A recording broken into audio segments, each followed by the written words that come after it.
Salutations à la communauté Facebook passionnée de construction. On va parler dans cette chronique des mesures de précaution à prendre au niveau des travaux pendant la pandémie de la COVID-19. Le gouvernement donne certaines autorisations de procéder à des travaux malgré la pandémie, mais il faut faire attention, c'est pas fini cette crise-là. C'est simplement que le gouvernement veut prévenir une deuxième crise par-dessus la première crise, c'est-à-dire un problème d'accessibilité à l'habitation. On ne veut pas avoir une crise du logement par-dessus la crise du coronavirus. Par contre, malgré le retour au niveau des chantiers, la prévention est la priorité au niveau des infections, au niveau du virus. On ne veut pas être des vecteurs qui transmettent le virus à travers la société. Cette chronique va vous présenter les principales exigences au niveau du guide chantier conçu par la CNESST au niveau de la prévention des infections liées au coronavirus. Tous les artisans au niveau d'un chantier de construction sont impliqués au niveau des mesures à prendre, au niveau des employeurs, mais également au niveau de tous les employés et toutes les personnes qui se présentent également sur le chantier. Ce n'est pas l'affaire de un seulement ou de l'autre, c'est l'affaire de l'ensemble des intervenants sur les chantiers. Tout le monde a un rôle à jouer au niveau de la prévention des infections au niveau des chantiers, autant au niveau individuel qu'au niveau collectif. C'est-à-dire que moi, j'ai une responsabilité envers ma sécurité, mais je suis également responsable de la sécurité de tous mes compagnons sur le chantier. Regardons les obligations au niveau des employeurs. Au niveau de la partie 1 de ma chronique, on va regarder les obligations administratives au niveau des chantiers en lien avec la COVID-19. Tout d'abord, l'employeur doit s'assurer à tous les jours de valider sur chacun de ses chantiers l'état de santé général des travailleurs à leur arrivée au chantier. Il doit valider les symptômes. Tout d'abord, est-ce qu'ils font de la toux? Est-ce que les employés ont de la fièvre? Est-ce que les employés ont des difficultés respiratoires? Est-ce que les employés ont une perte d'odorat, qui est un symptôme particulier du coronavirus?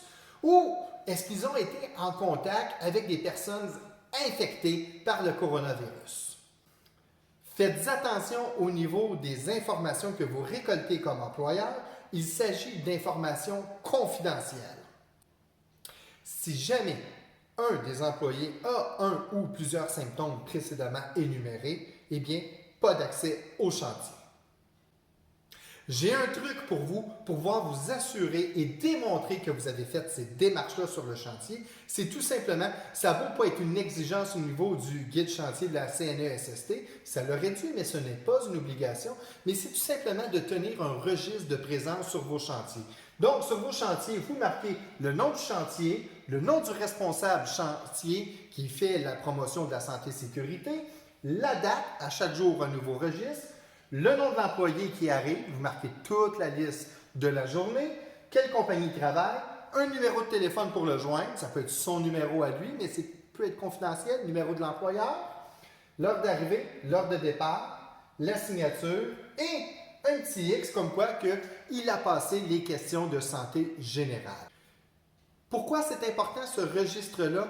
Eh bien, si jamais j'apprends que le 25 avril, il y a eu un employé qui a eu le coronavirus qui s'est présenté sur mon chantier, je suis facilement capable de retracer qui sont les autres employés qui ont été en contact avec cet employé-là, aviser l'employeur et puis à ce moment-là, on évite qu'il y ait une contamination locale sur notre chantier. On est capable d'aviser. Ce n'est pas dans le guide de la CNESST, mais à mon humble avis, c'est un gros manque.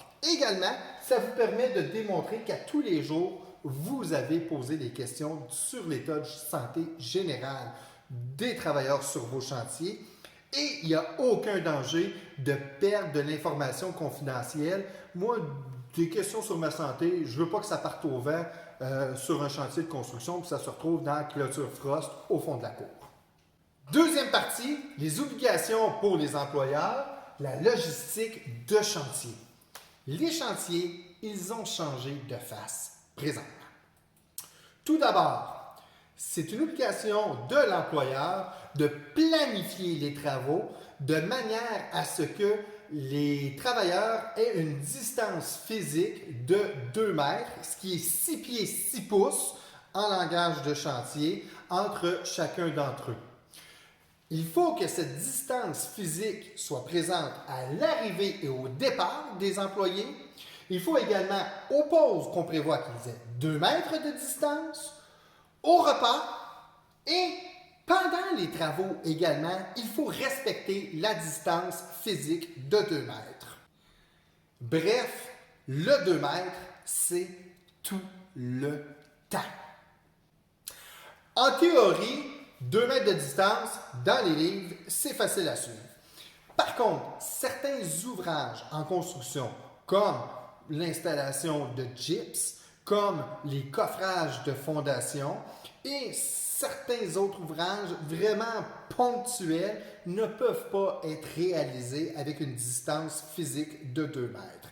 Eh bien, la règle du guide de prévention de la santé et sécurité au travail, la CNESST, c'est un total de 15 minutes sur une durée de 8 heures. C'est ça qu'il faut respecter. Si on est en bas de ça, ça va bien. Si on n'est pas capable d'être à une distance de 2 mètres d'un autre travailleur pendant une durée totale de 15 minutes par 8 heures de travail, eh bien, à ce moment-là, on doit protéger notre collègue à l'aide. La meilleure pratique, c'est une visière plein visage. Il est important de comprendre que la visière n'est pas pour me protéger. Moi, c'est pour protéger mon collègue. Ça, c'est du LaSalle de dire que la visière est une meilleure pratique. Pourquoi je la préfère? C'est parce que la visière est quand même une barrière physique à aller me toucher les yeux, le nez, la bouche, le visage. Le coronavirus ne traverse pas la peau. C'est vraiment alors de contact avec les muqueuses.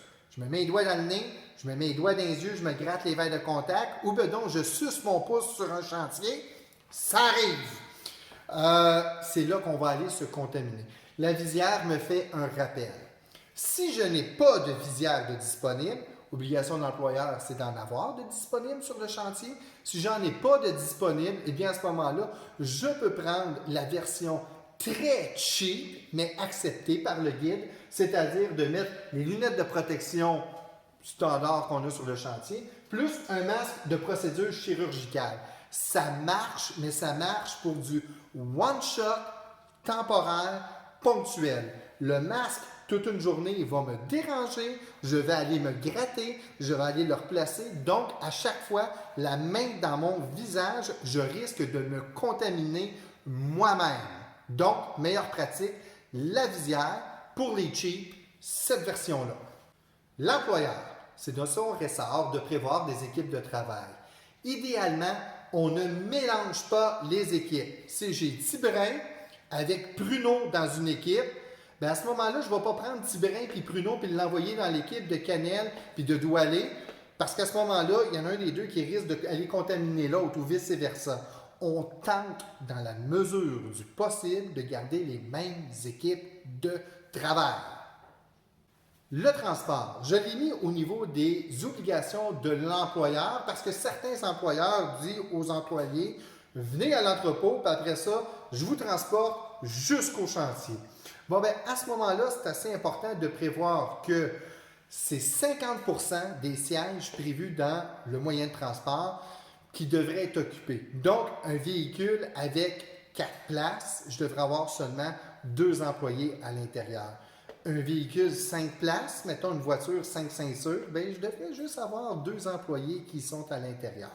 Toutefois, le guide CNESST prévoit que 2 personnes dans un pick-up, c'est acceptable. On aime ça, les pick-up dans la construction. Maintenant, au niveau des obligations de l'employeur dans les équipements sanitaires.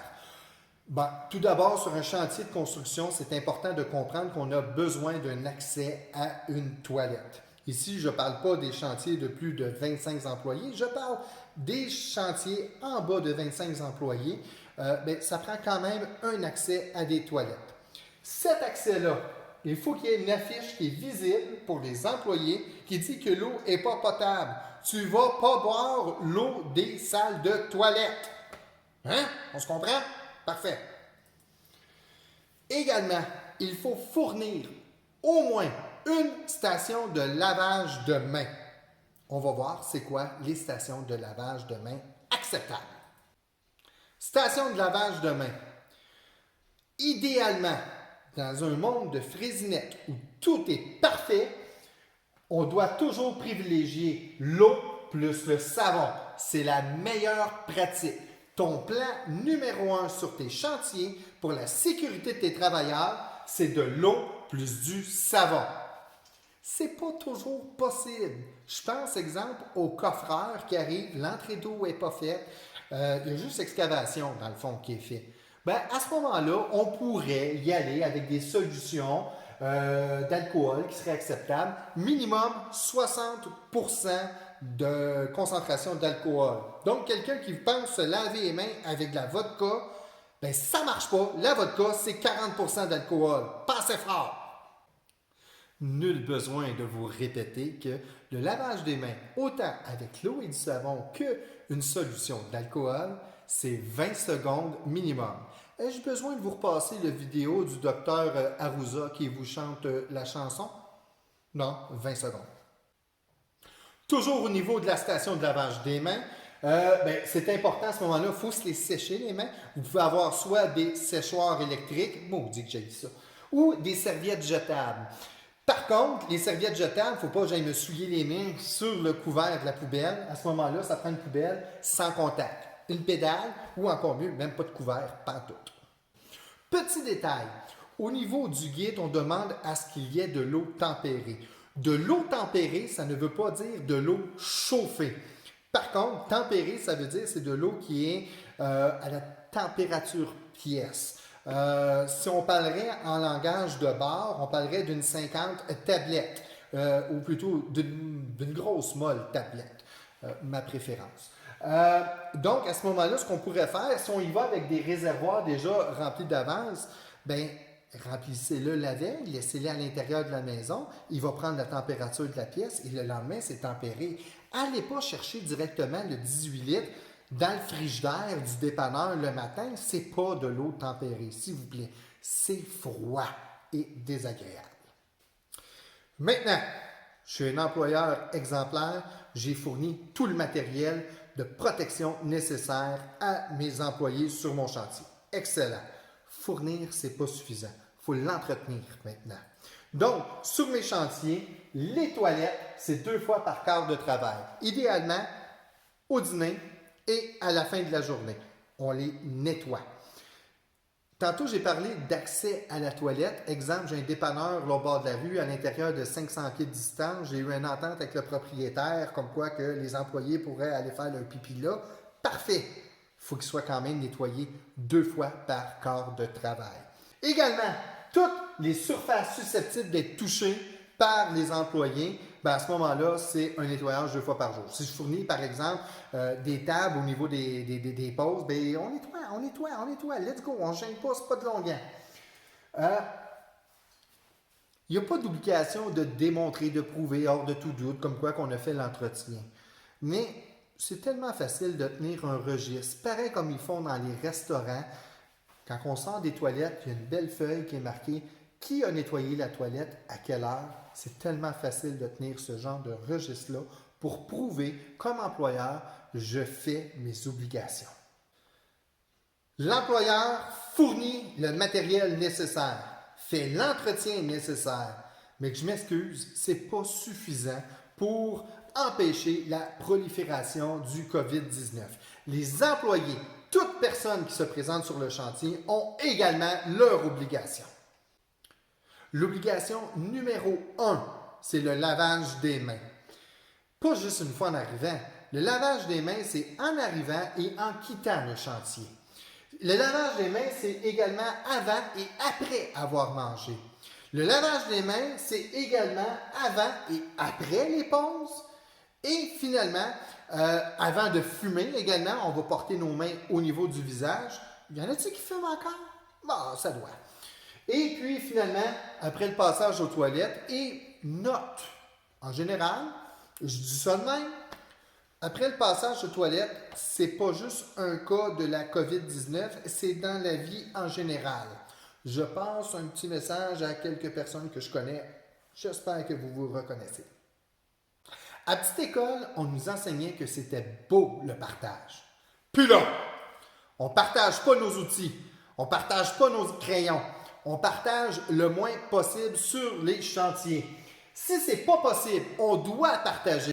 Exemple, je suis sur une couverture, je veux prêter mon gun à clous. Je ne le passe pas directement à mon ami Joe. Il va falloir à ce moment-là que je désinfecte entre chaque passation. On désinfecte nos outils pour protéger nos amis.